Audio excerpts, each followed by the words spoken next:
पूरा मामला देखिए, हमारे यहाँ एक मुकदमा कायम हुआ था जिसमें ये बात कही गई थी कि मैट्रिमोनियल साइट जीवनसाथी.com पे फेक किसी दूल्हे का फ़ोटो लगा करके और एक लड़की को ठगी का शिकार बनाया गया है।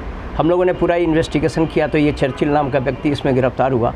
जब इसके द्वारा जो डिवाइस यूज़ किए जा रहे हैं, भारी तादाद में इससे फेक सिम कार्ड मिले हुए हैं, करीब 46 सिम कार्ड हैं, 10 बैंक के अकाउंट्स मिले हुए हैं और इसके लैपटॉप में बहुत ढेर सारे एविडेंस इससे रिलेटेड हैं। तो ये फ्रॉड कैसे करते हैं? जितने भी मैट्रिमोनियल साइट है, चाहे शादी.com हो या जीवनसाथी.com हो या कास्ट लाइन पे और रिलीजियस लाइन पे जितने भी शादी के बने हुए हैं वेबसाइट, उसमें ये फर्जी अपना अच्छा सा फ़ोटो लगा के और अपने को वो करते हैं कि हम शादी के लिए तैयार हैं। लड़कियां जब उसको प्रोफाइल पे मैसेज करती हैं तो ये वर्चुअल नंबर से पहले कांटेक्ट करते हैं। ज़्यादातर प्रोफाइल विदेशी होने का करते हैं और वर्चुअल नंबर से कनेक्ट करते हैं। उसके बाद बताते हैं कि हम फॉरेन से आ रहे हैं तुमको देखने के लिए और हम ढेर सारा पैसा लाएंगे।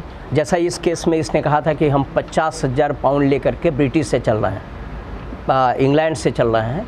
और जब ये इंग्लैंड एयरपोर्ट पे पहुंचता है तो वहाँ से एक कॉल आती है, विदेशी कॉल होता है, जो वर्चुअल नंबर होता है। कॉल यहीं से होता है लेकिन वो विदेशी नंबरों से रहता है। और वहाँ से लड़की कॉल करती है कि इमिग्रेशन डिपार्टमेंट से हम बोल रहे हैं, ये पॉल हैं और ये 50,000 पाउंड आपके लिए ले जा रहे हैं इंडिया में। लड़की ये सोचती है कि हमारी शादी होने वाली है इससे, और वो ये यकीन कर लेती है और वो ये कहते हैं कि फ़ाइन देना पड़ेगा क्योंकि ये कैश नहीं ले जा सकती। तो ये डिटेन कर लिए हैं। कैश अगर आपको 50,000 पाउंड चाहिए, जो कि आप लाखों की रकम होती है, चाहिए तो आपको फ़ाइन जमा करना पड़ेगा। तो पहले एक से फिर ये कहते हैं कि इमिग्रेशन डिपार्टमेंट ने पकड़ लिया इनको, कभी वहाँ की स्कॉटलैंड यार्ड पुलिस पकड़ लेती है। फिर वहाँ से जब लैंड करते हैं यहाँ मुंबई में तो कहते हैं कि मुंबई के एयरपोर्ट पे कस्टम यूनिट ने पकड़ लिया, तो वहाँ की पुलिस ने पकड़ लिया। इस तरह से करके कई तरह के बहाने कर करके ये ठगी का शिकार बनाते हैं और इस तरह से तमाम ऐसे केसेस हैं हम लोगों के सामने आए हैं। मुझे याद है अभी पिछले साल जो है लखनऊ मेडिकल कॉलेज के प्रोफेसर को इसी तरह का ठगी का शिकार बनाया गया था। उससे 1,7 लाख रुपये ले लिए गए थे। उसी तरह आगरा मेडिकल कॉलेज की एक एसोसिएट प्रोफेसर लेडी थी, उसको भी शिकार बनाया गया था। वो भी 46 लाख रुपये वो दी चुकी थी। हमको ये भी याद है लखनऊ यूनिवर्सिटी में शिक्षा विभाग के हेड हुआ करती थी, उनके साथ भी इसी तरह का फ्रॉड हुआ था। करीब 56 लाख करीब उनका गया था।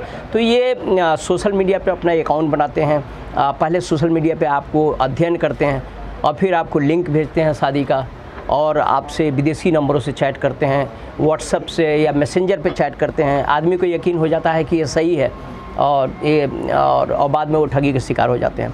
बाद में इंट्रोगेशन में भी पता चला कि केवल ये जो शादी.com है, शादी विवाह की जो साइटें बनी हैं, सिर्फ उसी से फ्रॉड नहीं करते हैं। ये RBI के नाम पे, इमिग्रेशन डिपार्टमेंट के नाम पे, ब्रिटिश मिनिस्ट्री का लेटर हेड मिला हुआ है, यूएनओ का जो ड्रग एंड क्राइम का जो वेबसाइट है उसका लेटर, अथॉरिटी लेटर, ये फेक सब बनाए रहते हैं। इनसे फेक पासपोर्ट की भी हम लोग जाँच करा रहे हैं। पासपोर्ट और ढेर सारे ऐसे डॉक्यूमेंट्स मिला है जो प्रथम दृष्टया लग रहा है कि फ़ेक है, लेकिन बड़ी बड़ी संस्थाओं के वो लेटर हेड मिले हैं। लाख उसी में 2-4% लोग शिकार हो जाते हैं और इस तरह भारत में हज़ारों लड़के लड़कियां इसके शिकार हो रहे हैं। सर, कब से यहाँ रह रहा है और किस आधार पे? ये करीब 2013 से ये है यहाँ पे। मेडिकल वीज़ा पे है। जैसा आप लोगों ने देखा होगा, परसों हम लोगों ने एक और गिरफ्तारी की थी, वो भी नाइजीरियन ही था और वो भी मेडिकल वीज़ा पे था। तो मेडिकल वीज़ा के आकर के प्रथम दृष्टया नहीं लगता कि इनको कोई बीमारी होगी, ये मेडिकल वीज़ा का मिसयूज़ कर रहे हैं यहाँ पे और आकर के इसी तरह के चीटिंग और फॉर्जरी में संलिप्त। कितने लोगों को अब तक शिकार होना चाहिए? कुछ ये आप देखिए, इनके 10 बैंक अकाउंट मिले हैं जिसमें अब तक 50 करोड़ ट्रांजैक्शन का है। अब हम बैंक से कनेक्ट कर रहे हैं कि वो पैसे कहाँ से आए हैं, विक्टिम कहाँ के हैं, ये अभी इन्वेस्टिगेशन का बिंदु है। लेकिन अभी जो 10 अकाउंट्स है उसमें 50 करोड़ का ट्रांजैक्शन आया है। इसके पहले जो गिरफ्तार हुआ था 3 दिन पहले, क्या उससे भी कोई संबंध है? थोड़ा बहुत कनेक्टिविटी निकल रही है, अभी उसकी हम लोग जांच कर रहे हैं, क्योंकि ये छोटा छोटा गैंग होता है, ये अकेले काम नहीं करते हैं। गैंग में कोई लेटर भेजने का काम करता है, कोई फेक डॉक्यूमेंट क्रिएट करता है, किसी का वॉलेट, किसी का बैंक अकाउंट दिया जाता है, कोई सिम खरीदने का काम करता है, ये वॉलेट और सिम भी किराए पे ले लेते हैं। तो इस तरह इनका एक गैंग होता है। जैसे ये शादी भी कर लिया है यहीं इंडियन से, तो कुछ लड़कियां रहती हैं इस गैंग में, कुछ नाइजीरियन मिल करके ये काम करते हैं पूरा। ये गिरफ्तारी कहाँ से हुई है इसकी? ये ग्रेटर नोएडा से गिरफ्तारी हुई। ये रहता कहाँ सर, ये था? क्या 500 ये ग्रेटर नोएडा में ही रहता है।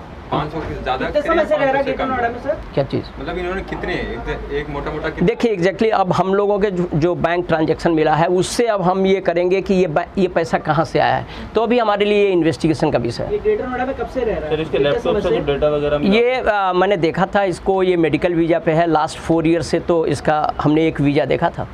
अभी हम एम्बेसी से पता करेंगे कि ये कब आया। ठीक हो सकते हैं, ये तरह तरह के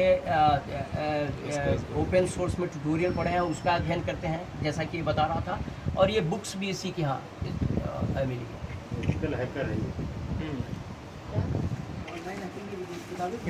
आज का विषय सर ऐसा मानते हैं इस तरीके के नाइजीरियन जो ग्रेटर नोएडा में बहुतायत में है, ये बगैर वीज़ा के अगर इस तरह की शिकायत मिलेगी कि बगैर वीज़ा के कोई रह रहा है तो फॉरेनर्स एक्ट के तहत कार्रवाई होती है, और अगर हम लोग के संज्ञान में आता है तो हम लोग कार्रवाई करते हैं।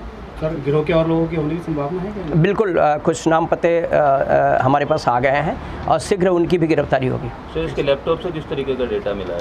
इसके लैपटॉप में ढेर सारे फेक डॉक्यूमेंट्स मिलेंगे, तमाम इंटरनेशनल एजेंसी के, बैंक्स के, हमारे आरबीआई के भी लेटर हेड, और ये फेक लेटर्स मिले। सर जो सिम मिले हैं वो कहाँ के हैं ज़्यादा? ये देखिए सिम हमारे पास 46 सिम मिले हैं। अब हम सिम के नंबरों का टेलीफोन कंपनियों को लिख करके उनका SDR मंगवाएंगे, तब पता चलेगा कि ये सिम कहाँ से खरीदे गए हैं, किसके नाम पे लिए गए हैं, और जिन लोगों ने ये सिम बेचा होगा गलत तरीके से या फेक डॉक्यूमेंट लगाया होगा उनके खिलाफ भी हम कार्रवाई करेंगे।